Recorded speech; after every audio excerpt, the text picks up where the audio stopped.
2025 সালের শুরুটা কার কেমন গেল জানি না, তবে আমার কিন্তু একদমই ভালো যায়নি। একটার পর একটা মনে হচ্ছে সমস্যা লেগেই আছে। যাই হোক, আসসালামু আলাইকুম, কেমন আছেন আমার আপু ভাইয়েরা? আশা করছি ভালো আছেন।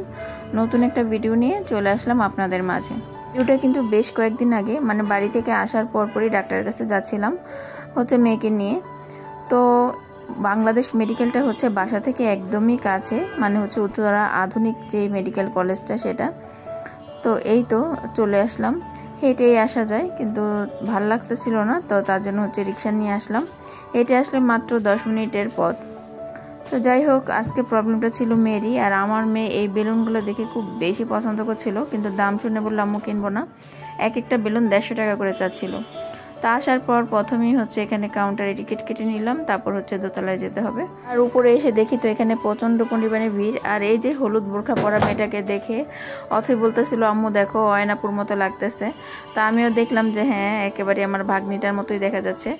যাই হোক, তারপর আমরা ওষুধ নিয়ে রাস্তার এই পারে চলে আসলাম। আর এই যে দেখেন আমার প্রিয় একটা ব্যাগটার কিছুই হয় নাই, শুধু চেনটাই নষ্ট হয়ে গেছে। তো ব্যাগটা আমি ফেলতে চাই নাই, বেশি একটা দাম না ব্যাগটার, কিন্তু তারপরও ফেলতে ইচ্ছা করে নাই। এই ব্যাগটার চেনটা লাগিয়ে নিলাম। আর এই দোকানটাতে আরও অনেক কিছু আছে। আর ওই তো উত্তরা আধুনিক মেডিকেল কলেজ হাসপাতাল অপর সাইডেই ছিল। তো তারপর আমরা দুজন অনেকদিন পর যেহেতু বের হওয়া হয়েছে, আর বাড়ি থেকে আসার পর ফার্স্ট বের হইলাম, তো উত্তরা হাই স্কুলের সামনে আবার চলে আসলাম মামে।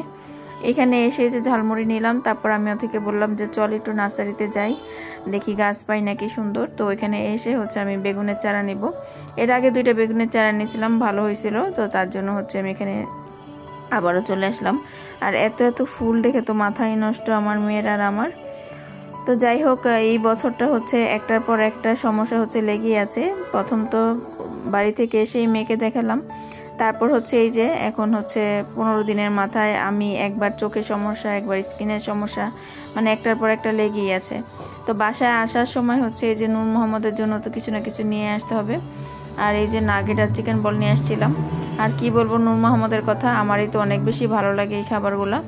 তো যাই হোক, এগুলো খেয়ে আমি আস্তে ধীরে রান্নাবান্না করছি, মানে খাবার নিয়ে আসছিলাম, তারপর আস্তে ধীরে রান্নাবান্না করছি। তারপর একটু ঘুম দিছিলাম। আর ঘুম থেকে উঠে যে বিকালের জন্য আবার বাচ্চাদের জন্য বুট ভাজি করে নিলাম। এখন মুড়ি মাখা দিয়ে খাবো।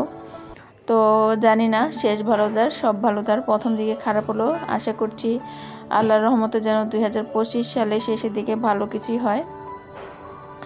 তো ভিডিওটা কেমন লাগলো অবশ্যই কমেন্ট করে জানাবেন। আর যেহেতু শরীর ভালো না, রান্নার ভিডিও এরকমভাবে শেয়ার করতে পারছি না। ভিডিওটা ভালো লাগলে অবশ্যই শেয়ার করে আমার পেজের পাশেই থাকবেন। আল্লাহ হাফেজ।